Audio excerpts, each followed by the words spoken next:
ଆକାଶବାଣୀ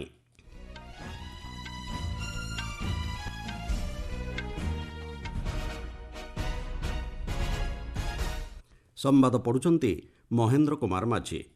ମୁଖ୍ୟ ସମ୍ବାଦ। ବିଜେପିର ଡବଲ ଇଞ୍ଜିନ୍ ସରକାର ଉପରେ ଦେଶବାସୀ ଆସ୍ଥା ପ୍ରକଟ କରୁଛନ୍ତି କହିଲେ ପ୍ରଧାନମନ୍ତ୍ରୀ। ଆମ୍ ଆଦମୀ ପାର୍ଟିର ପରାଜୟ ପରେ ଦିଲ୍ଲୀ ମୁଖ୍ୟମନ୍ତ୍ରୀ ପଦରୁ ଇସ୍ତଫା ଦେଲେ ଆତିଶି। ଆସନ୍ତାକାଲିଠାରୁ ଫ୍ରାନ୍ସ ଏବଂ ଆମେରିକା ଗସ୍ତରେ ଯିବେ ପ୍ରଧାନମନ୍ତ୍ରୀ। ଛତିଶଗଡ଼ରେ ସୁରକ୍ଷାକର୍ମୀଙ୍କ ସହ ଗୁଳି ବିନିମୟରେ 12 ଜଣ ମାଓବାଦୀ ନିହତ। ନୂଆଦିଲ୍ଲୀର ଭାରତ ମଣ୍ଡପମ୍ଠାରେ ଚାଲିଥିବା ବିଶ୍ୱ ପୁସ୍ତକ ମେଳା ଆଜି ହେବ ଉଦ୍ଯାପିତ। ଏବଂ କଟକ ବାରବାଟୀ ଷ୍ଟାଡିୟମରେ ଚାଲିଛି ଭାରତ ଇଂଲଣ୍ଡ ଚଳିତ ସିରିଜର ଦ୍ୱିତୀୟ ଦିନିକିଆ ଆନ୍ତର୍ଜାତିକ ମ୍ୟାଚ୍। ପ୍ରଧାନମନ୍ତ୍ରୀ ନରେନ୍ଦ୍ର ମୋଦି କହିଛନ୍ତି ଦେଶବାସୀ ବିଜେପିର ଡବଲ ଇଞ୍ଜିନ୍ ସରକାର ଉପରେ ଆସ୍ଥା ପ୍ରକଟ କରୁଛନ୍ତି। ଦିଲ୍ଲୀ ବିଧାନସଭା ନିର୍ବାଚନ ଫଳାଫଳ ପରିପ୍ରେକ୍ଷୀରେ ଦଳୀୟ କର୍ମୀଙ୍କୁ ନୂଆଦିଲ୍ଲୀସ୍ଥିତ ବିଜେପି ମୁଖ୍ୟାଳୟଠାରେ ସମ୍ବୋଧନ କରି ପ୍ରଧାନମନ୍ତ୍ରୀ କହିଛନ୍ତି ଦିଲ୍ଲୀକୁ ଏବେ ବିଶ୍ୱସ୍ତରୀୟ ସହରାଞ୍ଚଳ ଭିତ୍ତିଭୂମି ମିଳିବ। ସେ କହିଛନ୍ତି ଦିଲ୍ଲୀ କେବଳ ଏକ ସହର ନୁହେଁ ବରଂ ଏକ ମିନି ଭାରତ, ଯାହା ଏକ ଭାରତ ଶ୍ରେଷ୍ଠ ଭାରତ ଧାରଣା ସୃଷ୍ଟି କରୁଛି। ଶ୍ରୀ ମୋଦି ଏହି ଅବସରରେ ନାରୀ ଶକ୍ତିକୁ ଦିଆଯାଇଥିବା ପ୍ରତ୍ୟେକ ପ୍ରତିଶ୍ରୁତି ପୂରଣ ହେବ ବୋଲି କହିଛନ୍ତି। ପ୍ରଧାନମନ୍ତ୍ରୀ କହିଛନ୍ତି ଦିଲ୍ଲୀର ସବୁ ବର୍ଗର ମତଦାତା ଗଣତାନ୍ତ୍ରିକ ଅଧିକାର ସାବ୍ୟସ୍ତ କରି ବିଜେପିକୁ ବିପୁଳ ସମର୍ଥନ ଦେଇଛନ୍ତି। ଆମ୍ ଆଦମୀ ପାର୍ଟିକୁ ଲକ୍ଷ୍ୟ କରି ପ୍ରଧାନମନ୍ତ୍ରୀ କହିଛନ୍ତି ଦୁର୍ନୀତିକୁ ବିରୋଧ କରୁଥିବା ଦଳ ଦୁର୍ନୀତିଗ୍ରସ୍ତ ସାବ୍ୟସ୍ତ ହୋଇଛି। ଅନୁଷ୍ଠିତ କାର୍ଯ୍ୟକ୍ରମରେ ବିଜେପି ଅଧ୍ୟକ୍ଷ ଜେପି ନଡ୍ଡା କହିଛନ୍ତି ପ୍ରଧାନମନ୍ତ୍ରୀ ଶ୍ରୀ ମୋଦି ଦେଶର ରାଜନୀତିକୁ ପରିବର୍ତ୍ତନ କରିଛନ୍ତି। ଆପ୍ ଭଳି ଦୁର୍ନୀତିଗ୍ରସ୍ତ ଦଳକୁ ପ୍ରତ୍ୟାଖ୍ୟାନ କରିଥିବାରୁ ଶ୍ରୀ ନଡ୍ଡା ଦିଲ୍ଲୀବାସୀଙ୍କୁ ଧନ୍ୟବାଦ ଜଣାଇବା ସହ ଦଳୀୟ କର୍ମୀଙ୍କୁ ପ୍ରଶଂସା କରିଛନ୍ତି। ଦିଲ୍ଲୀରେ ଆମ୍ ଆଦମୀ ପାର୍ଟିର ପରାଜୟ ପରେ ମୁଖ୍ୟମନ୍ତ୍ରୀ ଆତିଶି ଆଜି ସକାଳେ ନିଜ ପଦରୁ ଇସ୍ତଫା ଦେଇଛନ୍ତି। ଉପରାଜ୍ୟପାଳ ବିନୟ କୁମାର ସାକ୍ସେନାଙ୍କୁ ସେ ତାଙ୍କର ଇସ୍ତଫାପତ୍ର ପ୍ରଦାନ କରିଛନ୍ତି। ପୂର୍ବତନ ମୁଖ୍ୟମନ୍ତ୍ରୀ ଆତିଶି ଚଳିତ ବିଧାନସଭା ନିର୍ବାଚନରେ କାଲକାଜିଆ ଆସନରୁ ବିଜୟୀ ହୋଇଛନ୍ତି। ତତ୍କାଳୀନ ଦିଲ୍ଲୀ ମୁଖ୍ୟମନ୍ତ୍ରୀ ଅରବିନ୍ଦ କେଜରିୱାଲ ଏକ ଦୁର୍ନୀତି ଅଭିଯୋଗକୁ ନେଇ ନିଜ ପଦରୁ ଇସ୍ତଫା ଦେବା ପରେ ଆତିଶି ଗତବର୍ଷ ସେପ୍ଟେମ୍ବର ମାସରେ ଦିଲ୍ଲୀ ମୁଖ୍ୟମନ୍ତ୍ରୀ ଭାବେ ଶପଥ ନେଇଥିଲେ। ଇତିମଧ୍ୟରେ ଉପରାଜ୍ୟପାଳ ବିନୟ କୁମାର ସାକ୍ସେନା ଗତକାଲିର ନିର୍ବାଚନ ଫଳାଫଳ ସ୍ପଷ୍ଟ ହେବା ପରେ ସପ୍ତମ ବିଧାନସଭାକୁ ଭଙ୍ଗ କରିଛନ୍ତି। ଭାରତୀୟ ଜନତା ପାର୍ଟି ମୋଟ 70 ଆସନ ବିଶିଷ୍ଟ ଦିଲ୍ଲୀ ବିଧାନସଭାରେ 48ଟିରେ ବିଜୟ ଲାଭ କରିଛି ଏବଂ ଆମ୍ ଆଦମୀ ପାର୍ଟି ମାତ୍ର 22ଟି ଆସନ ହାସଲ କରିଛି। ଚଳିତ ଫେବୃଆରୀ 5 ତାରିଖରେ ଦିଲ୍ଲୀ ବିଧାନସଭା ନିର୍ବାଚନ ଅନୁଷ୍ଠିତ ହୋଇଥିଲା। ଦିଲ୍ଲୀରେ ବିଜେପି ଦୀର୍ଘ 26 ବର୍ଷ ପରେ ପୁଣି ବିପୁଳ ବିଜୟ ହାସଲ କରି କ୍ଷମତା ଫେରିପାଇଥିବା ବେଳେ କଂଗ୍ରେସ ତା'ର ଖାତା ଖୋଲିପାରି ନାହିଁ। ପ୍ରଧାନମନ୍ତ୍ରୀ ନରେନ୍ଦ୍ର ମୋଦି ବିଦେଶ ଗସ୍ତରୁ ଫେରିବା ପରେ ଶପଥ ଗ୍ରହଣ ଉତ୍ସବ ଅନୁଷ୍ଠିତ ହେବ ବୋଲି ଦଳୀୟ ନେତାମାନେ ସୂଚନା ଦେଇଛନ୍ତି। ଗଣମାଧ୍ୟମକୁ ସାକ୍ଷାତକାର ଦେଇ ଦିଲ୍ଲୀ ବିଜେପି ସଭାପତି ବୀରେନ୍ଦ୍ର ସଚଦେବା କହିଛନ୍ତି ଦିଲ୍ଲୀବାସୀଙ୍କର ଆଶା ଆକାଂକ୍ଷାକୁ ପୂରଣ କରି ଏକ ବିକଶିତ ଦିଲ୍ଲୀ ଗଠନ କରିବାକୁ ବିଜେପି ପ୍ରତିଶ୍ରୁତିବଦ୍ଧ। ପ୍ରଧାନମନ୍ତ୍ରୀ ନରେନ୍ଦ୍ର ମୋଦି ଆସନ୍ତାକାଲିଠାରୁ ଫ୍ରାନ୍ସ ଓ ଆମେରିକା ଗସ୍ତରେ ଯିବେ।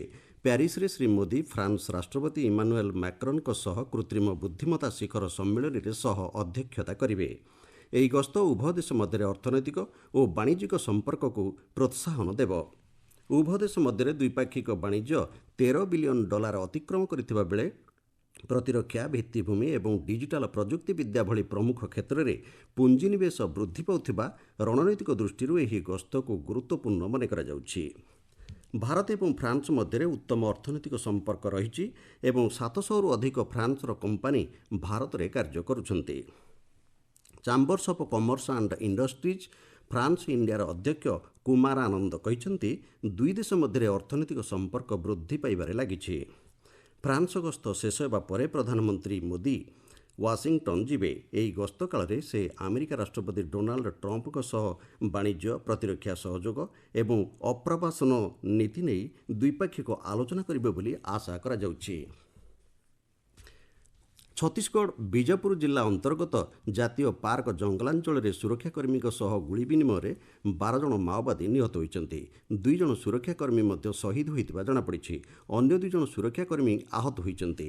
ଆମ ସମ୍ବାଦଦାତା ଜଣାଇଛନ୍ତି ବିଶ୍ୱସ୍ତ ସୂତ୍ରରୁ ଖବର ପାଇ ସୁରକ୍ଷାକର୍ମୀଙ୍କ ମିଳିତ ବାହିନୀ ପକ୍ଷରୁ ଆଜି ନ୍ୟାସନାଲ୍ ପାର୍କ ଜଙ୍ଗଲାଞ୍ଚଳରେ ତଲାସୀ ଅଭିଯାନ ଆରମ୍ଭ କରାଯାଇଥିଲା। ଏହି ତଲାସୀ ବେଳେ ମାଓବାଦୀ ଏବଂ ସୁରକ୍ଷାକର୍ମୀଙ୍କ ମଧ୍ୟରେ ଗୁଳି ବିନିମୟ ହୋଇଥିଲା। ନିହତ ହୋଇଥିବା 12 ଜଣ ମାଓବାଦୀଙ୍କ ମୃତ ଶରୀରକୁ ଉଦ୍ଧାର କରାଯାଇଛି। ସେଠାରୁ ବହୁ ଅସ୍ତ୍ରଶସ୍ତ୍ର ଏବଂ ମାଓ ସାମଗ୍ରୀ ଜବତ କରାଯାଇଛି।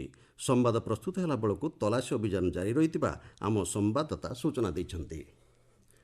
ଆପଣମାନେ ସମ୍ବାଦ ଶୁଣୁଛନ୍ତି ଆକାଶବାଣୀରୁ। ନୂଆଦିଲ୍ଲୀର ଭାରତ ମଣ୍ଡପଠାରେ 9 ଦିନ ବ୍ୟାପୀ ଚାଲିଥିବା ବିଶ୍ୱ ପୁସ୍ତକ ମେଳା ଆଜି ଶେଷ ହେଉଛି। ନ୍ୟାସନାଲ୍ ବୁକ୍ ଟ୍ରଷ୍ଟ ଓ ଇଣ୍ଡିଆ ଟ୍ରେଡ୍ ପ୍ରମୋଶନ ସଂସ୍ଥା ଦ୍ୱାରା ଆୟୋଜିତ ଏହି ପୁସ୍ତକ ମେଳାକୁ ରାଷ୍ଟ୍ରପତି ଦ୍ରୌପଦୀ ମୁର୍ମୁ ଉଦ୍ଘାଟନ କରିଥିଲେ। ଆକାଶବାଣୀର ସମ୍ବାଦଦାତା ଜଣାଇଛନ୍ତି, ଏହି ପୁସ୍ତକ ମେଳାରେ ପ୍ରାୟ 2000 ପ୍ରକାଶକ ଓ 1000 ବକ୍ତା ଯୋଗ ଦେଇଛନ୍ତି। ସାଧାରଣତନ୍ତ୍ର ଦିବସର 75 ବର୍ଷ ପୂର୍ତ୍ତିକୁ ସ୍ମରଣ କରି ଚଳିତ ବର୍ଷ ପୁସ୍ତକ ମେଳାର ଶୀର୍ଷକ we the people of India ରଖାଯାଇଛି। ଏହି 9 ଦିନ ବ୍ୟାପୀ ପୁସ୍ତକ ମେଳାରେ ଫ୍ରାନ୍ସ, ଆର୍ଜେଣ୍ଟିନା, ସ୍ପେନ୍ ଓ କଲମ୍ବିଆ ସମେତ 50ରୁ ଉର୍ଦ୍ଧ୍ୱ ଦେଶ ଭାଗ ନେଇଛନ୍ତି। ପ୍ରଧାନମନ୍ତ୍ରୀ ନରେନ୍ଦ୍ର ମୋଦି ଆସନ୍ତାକାଲି ପୂର୍ବାହ୍ନ 11ଟା ସମୟରେ ପରୀକ୍ଷା ପେ ଚର୍ଚ୍ଚା କାର୍ଯ୍ୟକ୍ରମରେ ଦେଶବ୍ୟାପୀ ଛାତ୍ରଛାତ୍ରୀଙ୍କ ସହିତ ସିଧାସଳଖ ଆଲୋଚନା କରିବେ। ପରୀକ୍ଷା ପେ ଚର୍ଚ୍ଚା 2025 8ଟି ପର୍ଯ୍ୟାୟ ଉପରେ ପର୍ଯ୍ୟବେସିତ। ପ୍ରଧାନମନ୍ତ୍ରୀଙ୍କ ସହ ପ୍ରଥମ ଆଲୋଚନା ସିଧାସଳଖ ଭାବେ Doordarshan, Swayamprabha, PMO YouTube channel ଓ ଶିକ୍ଷା ମନ୍ତ୍ରଣାଳୟ ଏବଂ ସୂଚନା ଓ ପ୍ରସାରଣ ମନ୍ତ୍ରଣାଳୟର ସାମାଜିକ ଗଣମାଧ୍ୟମ ଚ୍ୟାନେଲରେ ପ୍ରସାରଣ କରାଯିବ। ଛାତ୍ରଛାତ୍ରୀଙ୍କୁ ମାର୍ଗଦର୍ଶନ ଦେବା ପାଇଁ ମାନସିକ ସ୍ୱାସ୍ଥ୍ୟଠାରୁ ଆରମ୍ଭ କରି ପ୍ରଯୁକ୍ତି ବିଦ୍ୟା ତଥା ବିଭିନ୍ନ କ୍ଷେତ୍ରର ବିଶେଷଜ୍ଞମାନେ ପରୀକ୍ଷା ପେ ଚର୍ଚ୍ଚା କାର୍ଯ୍ୟକ୍ରମରେ ମଧ୍ୟ ଛାତ୍ରଛାତ୍ରୀଙ୍କ ସହ ଆଲୋଚନା କରିବେ। ଚଳିତ ବର୍ଷ ପ୍ରତ୍ୟେକ ରାଜ୍ୟ ତଥା କେନ୍ଦ୍ରଶାସିତ ଅଞ୍ଚଳରୁ 36 ଜଣ ଲେଖାଏଁ ଛାତ୍ରଛାତ୍ରୀ ସିଧାସଳଖ ପ୍ରଧାନମନ୍ତ୍ରୀଙ୍କ ସହ ଆଲୋଚନା କରିବେ। ଏହି ସଂସ୍କରଣକୁ ଭାରତର ବିବିଧତା ଏବଂ ଅନ୍ତର୍ଭୁକ୍ତିର ପ୍ରକୃତ ପ୍ରତିଫଳନ ଭାବେ ବିବେଚନା କରାଯାଉଛି। ପ୍ରୟାଗରାଜଠାରେ ଅନୁଷ୍ଠିତ ମହାକୁମ୍ଭ ମେଳାରେ ଗ୍ରାମ୍ୟ ଜୀବନର ନିଚ୍ଛକ ପ୍ରତିଛବି ଭାବେ ଜଳ ଜୀବନ ମିଶନର ଏକ ପ୍ୟାଭିଲିୟନ ସ୍ଥାପନ କରାଯାଇଛି। ଆମ ସମ୍ବାଦଦାତା ଜଣାଇଛନ୍ତି, ଏହି ପ୍ରଦର୍ଶନୀ ପ୍ରଧାନମନ୍ତ୍ରୀ ନରେନ୍ଦ୍ର ମୋଦିଙ୍କ ଗ୍ରାମ୍ୟ ବିକାଶର ବାର୍ତ୍ତା ପ୍ରଦାନ କରୁଛି। ଏହି ଜଳ ଜୀବନ ମିଶନ ପ୍ରୟାସ ବୁନ୍ଦେଲଖଣ୍ଡଠାରେ ପ୍ରତି ଘରକୁ ପାଇପ୍ ଜଳ ଯୋଗାଣରେ ଏକ ରୂପାନ୍ତରଣ ସୃଷ୍ଟି କରିଛି। ପ୍ରତି ଘରେ ଘରେ ପାଇପ୍ ଜଳ ଯୋଗାଣକୁ ସୁନିଶ୍ଚିତ କରିବା ପାଇଁ କେନ୍ଦ୍ର ସରକାର 2019 ମସିହାରେ ଜଳ ଜୀବନ ମିଶନ ପ୍ରତିଷ୍ଠା କରିଥିଲେ। ଆକାଶବାଣୀ ସମ୍ବାଦ ବିଭାଗକୁ ସାକ୍ଷାତକାର ଦେଇ ପରିଦର୍ଶକମାନେ ଜଳ ଜୀବନ ମିଶନକୁ ପ୍ରଶଂସା କରିଛନ୍ତି। ଏହି କାର୍ଯ୍ୟକ୍ରମ ଅଧୀନରେ ପ୍ରଧାନମନ୍ତ୍ରୀ ଆବାସ, ଗ୍ରାମ ପଞ୍ଚାୟତ ଉନ୍ନତୀକରଣ ଏବଂ ଗ୍ରାମ୍ୟ ସୌରଶକ୍ତି ସଂଯୋଗକୁ ଗୁରୁତ୍ୱ ଦିଆଯାଇଛି। ସ୍ୱଚ୍ଛ ସ୍ୱଜଳ ଗାଁ ଓ ଡିଜିଟାଲ କର୍ଣ୍ଣର ଆଦି ପ୍ରତିଷ୍ଠା ଫଳରେ ଉତ୍ତରପ୍ରଦେଶର ଗାଁଗୁଡ଼ିକରେ ଏ ସମ୍ପର୍କରେ ବ୍ୟାପକ ଜନସଚେତନତା ସୃଷ୍ଟି କରାଯାଇପାରିଛି। କାରିବିଆନ୍ ସାଗରର ଦକ୍ଷିଣ ପଶ୍ଚିମ କେମ୍ୟାନ୍ ଦ୍ୱୀପ ଅଞ୍ଚଳରେ ଗତକାଲି 7.6 ତୀବ୍ରତା ବିଶିଷ୍ଟ ଭୂକମ୍ପ ଅନୁଭୂତ ହୋଇଥିଲା। ଆମେରିକାର ଭୂତତ୍ତ୍ୱ ସର୍ବେକ୍ଷଣ ସଂସ୍ଥା ଏ ସମ୍ପର୍କରେ ସୂଚନା ଦେଇ କହିଛି, ଜର୍ଜ ସହରର ଦକ୍ଷିଣ ଏବଂ ଦକ୍ଷିଣ ପୂର୍ବ ଦିଗରେ 209 କିଲୋମିଟର ଦୂର କେମ୍ୟାନ୍ ଦ୍ୱୀପାଞ୍ଚଳରେ ଏହି ଭୂକମ୍ପର ଉତ୍ପତ୍ତି ସ୍ଥଳ ଥିବା ଜଣାପଡ଼ିଛି। ଭୂକମ୍ପ ପରେ ଆମେରିକାର ଜାତୀୟ ସୁନାମି ସତର୍କ କେନ୍ଦ୍ର ସମ୍ଭାବ୍ୟ ସୁନାମି ନେଇ ସତର୍କ ସୂଚନା ଜାରି କରିଛି। ତେବେ ଆମେରିକାର ମୁଖ୍ୟ ଅଞ୍ଚଳଗୁଡ଼ିକ ପ୍ରତି ସୁନାମିର କୌଣସି ପ୍ରଭାବ ନାହିଁ ବୋଲି ସ୍ପଷ୍ଟ କରାଯାଇଛି। ତେବେ କେମ୍ୟାନ୍ ଦ୍ୱୀପର ଉପକୂଳବର୍ତ୍ତୀ ଅଞ୍ଚଳଗୁଡ଼ିକର ଲୋକମାନଙ୍କୁ ସୁରକ୍ଷିତ ସ୍ଥାନକୁ ଯିବା ପାଇଁ ପରାମର୍ଶ ଦିଆଯାଇଛି। ସମୁଦ୍ରରେ 1 ମିଟର ପାଖାପାଖି ଜୁଆର ଆସିବାର ଆଶଙ୍କା କରାଯାଇଛି। ଡୋମିନିକା ସରକାର ମଧ୍ୟ ସୁନାମି ନେଇ ସତର୍କ ସୂଚନା ଜାରି କରିଛି।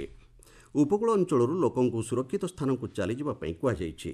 ସମୁଦ୍ର ଭିତରକୁ ନ ଯିବା ପାଇଁ ଜାହାଜଗୁଡ଼ିକୁ ପରାମର୍ଶ ଦିଆଯାଇଛି। କ୍ୟୁବା ସରକାର ମଧ୍ୟ ଅନୁରୂପ ପଦକ୍ଷେପ ଗ୍ରହଣ କରିଛନ୍ତି।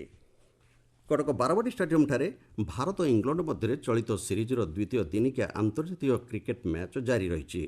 ଟସ୍ ଜିତି ଇଂଲଣ୍ଡ ବ୍ୟାଟିଂ କରିବାକୁ ନିଷ୍ପତ୍ତି ନେଇଛି। ସମ୍ବାଦ ପ୍ରସ୍ତୁତ ହେଲା ବେଳକୁ ଇଂଲଣ୍ଡ 5 ଓଭରରେ କୌଣସି ୱିକେଟ୍ ନ ହରାଇ 35 ରନ୍ ସଂଗ୍ରହ କରିଛି। ଏହି ମ୍ୟାଚ୍ ପାଇଁ ଇଂଲଣ୍ଡ ଦଳରେ ଚୂଡ଼ାନ୍ତ ତାଲିକାରେ 3ଟି ପରିବର୍ତ୍ତନ କରାଯାଇଛି। ଆର୍ଚର, ବେଥେଲ ଏବଂ କାର୍ସେଙ୍କ ବଦଳରେ ଉଡ୍, ଆଟକିନସନ୍ ଓ ଓଭରଟନ୍ଙ୍କୁ ସାମିଲ କରାଯାଇଛି। ସେହିଭଳି ଭାରତୀୟ ଦଳରେ ମଧ୍ୟ 2ଟି ପରିବର୍ତ୍ତନ କରାଯାଇଛି। ଯଶସ୍ୱୀ ଜୟସ୍ୱାଲ ଏବଂ କୁଲଦୀପ ସିଂଙ୍କ ବଦଳରେ ବିରାଟ କୋହଲି ଓ ବରୁଣ ଚକ୍ରବର୍ତ୍ତୀ ଆଜିର ମ୍ୟାଚ୍ ଖେଳୁଛନ୍ତି। ବରୁଣ ଚକ୍ରବର୍ତ୍ତୀ ଭାରତ ତରଫରୁ ଆଜି ତାଙ୍କର ପ୍ରଥମ ଦିନିକିଆ ଆନ୍ତର୍ଜାତିକ ମ୍ୟାଚ୍ ଖେଳୁଛନ୍ତି। ଏହି ସିରିଜର ପ୍ରଥମ ମ୍ୟାଚ୍କୁ ଜିତି ଭାରତ 1-0ରେ ଆଗୁଆ ରହିଛି। ସମ୍ବାଦ ଶେଷ ହେବା ପୂର୍ବରୁ ମୁଖ୍ୟ ସମ୍ବାଦ ପୁଣିଥରେ। ବିଜେପିର ଡବଲ ଇଞ୍ଜିନ୍ ସରକାର ଉପରେ ଦେଶବାସୀ ଆସ୍ଥା ପ୍ରକଟ କରୁଛନ୍ତି କହିଲେ ପ୍ରଧାନମନ୍ତ୍ରୀ। ଆମ୍ ଆଦମୀ ପାର୍ଟିର ପରାଜୟ ପରେ ଦିଲ୍ଲୀ ମୁଖ୍ୟମନ୍ତ୍ରୀ ପଦରୁ ଇସ୍ତଫା ଦେଲେ ଆତିଶି। ଆସନ୍ତାକାଲିଠାରୁ ଫ୍ରାନ୍ସ ଏବଂ ଆମେରିକା ଗସ୍ତରେ ଯିବେ ପ୍ରଧାନମନ୍ତ୍ରୀ। ଏବଂ କଟକ ବାରବାଟୀ ଷ୍ଟାଡିୟମରେ ଚାଲିଛି ଭାରତ ଇଂଲଣ୍ଡ ଚଳିତ ସିରିଜର ଦ୍ୱିତୀୟ ଦିନିକିଆ ଆନ୍ତର୍ଜାତିକ ମ୍ୟାଚ୍। ସମ୍ବାଦ ଶେଷ ହେଲା।